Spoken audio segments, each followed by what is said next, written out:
Good morning. So, mga pita guys. I have bread. Yan, peanut butter. With peanut butter. Coffee.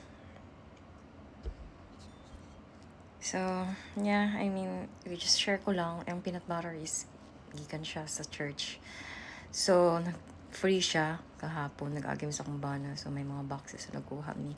Actually, ga-share sad me. Ga-share sad me food like nami itong chili, Carolina Reaper. Nag-share me. So, muna siya. It's nice. And I don't usually eat to breakfast. Black coffee ra jud ko kay ayoko yung yung timbang tataas. So naga black coffee ra ko. Anyway, kaya may free bread so skip sa ta.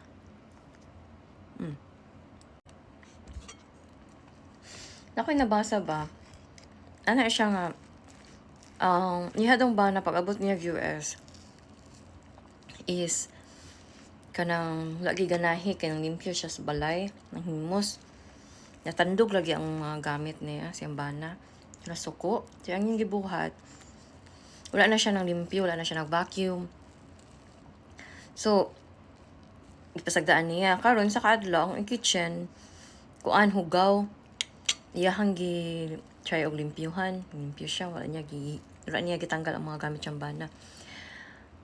Atubo yung bana, nasuko na po. Na siya nga, gi-move na po ni mo ako mga gamit. Ano yung bana nga. Ano siya nga, wala. Gilimpyuhan lang ako ng kitchen kay di siya gusto lagi hugaw. Hala. So, okay na. Nasuko ang bana kay wala man di gitandog ang gamit. Karon kay gamit man ang bana og air fryer ko no. So hugaw wala na limpyuhan. Karon ni-react siya na siya nga ano mang kuan, ano mang wala ka nang limpyo sa imo gigamit nga air fryer. So para sa ko aba,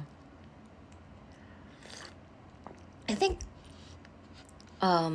dili man siguro kailangan niya ma-confront imong husband tungod kay wala niya gilimpyuhan ang iyahang air fryer.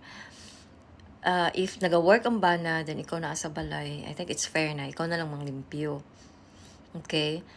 So, ako nga naman ako ginabuhat. Kaya akong bana, I want him to feel like this is home. Not just like we live here, but because this is our home, komportable mi mulihok. Kung siya yung gusto buhaton, okay ra kaayo. Kaya pag-abot ako diri sa US last July 22, nag-expect na ako nga hugaw kayong balay kay since istorya anay pa lang mi sa video ko sa Philippines. Nag-ingon na siya ako nga sorry pag mabdan nimong balay nga hugaw na yung mga kalat kay pag since nagbalhin siya diri wala na gid niya nahimos. So from there ready na naka ako ang mind nga hugaw ang balay, grabe ka kalat. So kabalo na ko sa akong mga possible buhaton. Condition na naka ako ang isip bana. So pag-abot diri kuan nga na gyud na hitabo pero dili kay siya kalat. I thought grabe ka kalat dili day abi hoarder akong bana so dili wala lang gyud niya nahimo sa mga gamit since nagbalhin siya diri so napay mga boxes ang kwarto gani di ko halos kaagi kay dahag boxes sa dalan. So gihimos na ko siya, nalipay ko kay wala siya nasuko. Instead nag-expect yun siya nga mahimos ang balay.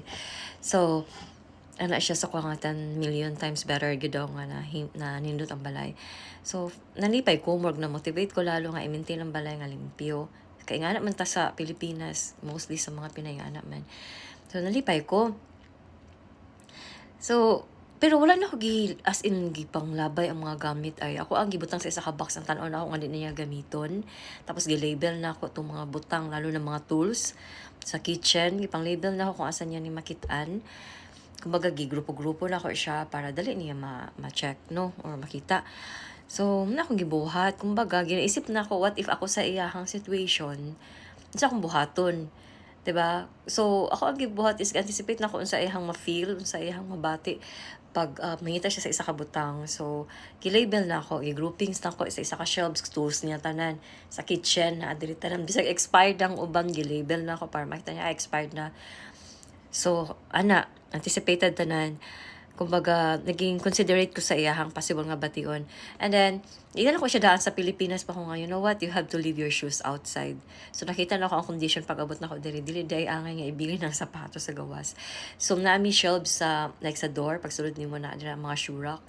Na po diya ihang sleeper, pagsulod, indoor. So, ginabili niya iyang shoes diri sa sulod, pagsulod niya, then mag-ili siya tsinelas. So mo na siya kumbaga iyang gibuhat gisunod ra niya ang ako ang gibuhat ng panglimpyo sa balay.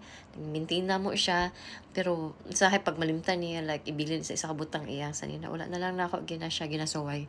Instead ginakuha na ko and then ginabutang na ko sa hanger para makita niya nga amo ni mo sanina gibutang didto so kung gusto pa nimo ni gamiton then you can like wear it again. So lang mo na akong point. I mean, I think importante gyud ang communication sa mag-asawa. And then you'll have to let them understand or him understand na ingana ka sa inyong balay.